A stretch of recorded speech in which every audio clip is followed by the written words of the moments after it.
Good day, everybody. This is John Scarborough. Finally getting some rain. It's been raining a little bit here and there, off and on, for about a week. Just a little bit, not a lot. Not enough to write home about, but enough to be grateful for after the drought we've had. We've had a really bad drought here. I've seen an awful lot of folks in our part of the country and farther out west that have done very bad, and I'm very grateful we've been able to do very well throughout this drought. I mean, very well. And we've got several videos talking people through it, so maybe if we get another drought, you'll kind of know how to face it. We hope those videos are helpful to people. We've got all sorts of good tips and content on that. If y'all want to go back and check that out, you can look through our channel, subscribe to our channel, and you'll be able to see more tips about that. We're going to be getting on the brush hog, and one thing we did for a little bit before all this came up, we started brush hogging for the summer, for the late summer brush hogging. I do a lot of brush hogging in early spring, but there are some pastures that don't need it, and I brush hog those sometimes later in the summer, especially if you get a drought like this.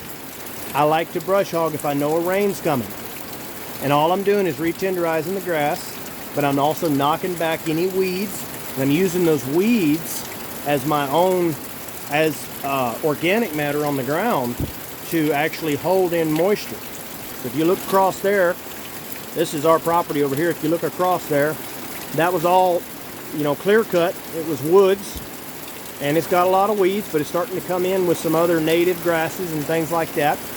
And so it's real brushy, but you can use that brush to catch water.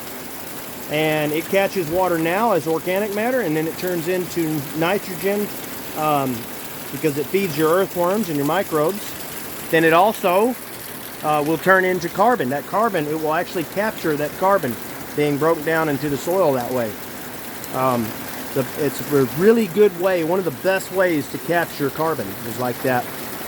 But by doing that, you can catch a lot more water because we're not always as fortunate. Sometimes when it's dry for a while, you don't get a nice soaking rain like this. You'll get a flash flood. And if you're not able to hold that water, then it's all going to run off the hill and it's going to go down into your creek and go away. The way we do it, we end up catching, you know, if it says 2 inches on there, then we can feel pretty confident that we got at least 1.5 inches, that we got a good bit of that water. And I feel pretty confident, you know, and as the years go on and we build up more and more carbon, we ought to be able to catch all that water, you know. But even right now, if you're starting out and you're small and you're doing like we are, you know, we've been doing this now for, you know, 6 years, and we've gotten to where now you know, we're fairly new. Our soils are fairly new. It's got a lot of clay in it, and we've got a lot of land that we started off here in the past year. It's been a little over a year we've been running it on some of that land, and it's kind of the same deal. You know, it's been bankrupt soil, and a lot of it's just plain old clay soil. It was never good soil in the first place. All the topsoil was harvested off of it, you know, or maybe it was just all clay in the first place. You know, that's one thing about us here in Louisiana is we, right in this part of Louisiana where I'm at, there are no plains. There wasn't a place where the buffalo used to run. Now down south, farther down south Louisiana, there was.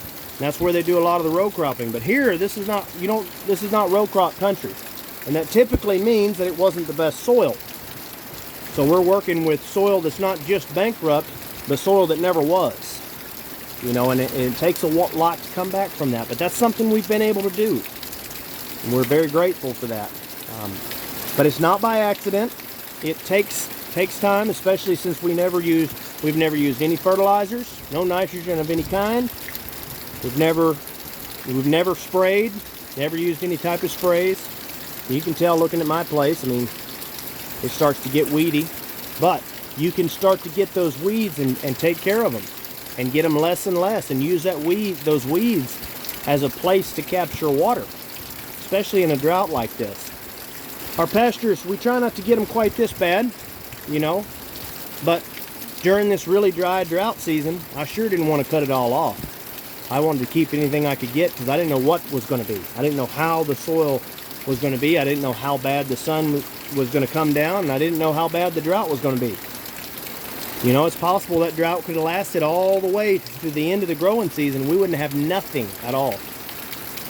And if that happens, you don't want your ground just bare. You know, that's how you start getting into desert. I mean, it would take a while to get there, but it sure wouldn't be a fun way to go. I know that much. So, but man, guys, I sure am happy to see this rain. This is some really good rain. I love listening to the rain too. That's something I'm probably going to do here in a minute. I'll head over here to the shop. I can get through this rain right here and probably just spend the day working in the shop since it's going to be raining like this. I always kind of like working in that shop in the rain, and I don't mind it. I can hear that rain pitter pattern on that tin roof. Be excited to get the doors back on there for sure. But anyway, guys, I'm gonna wrap this video up.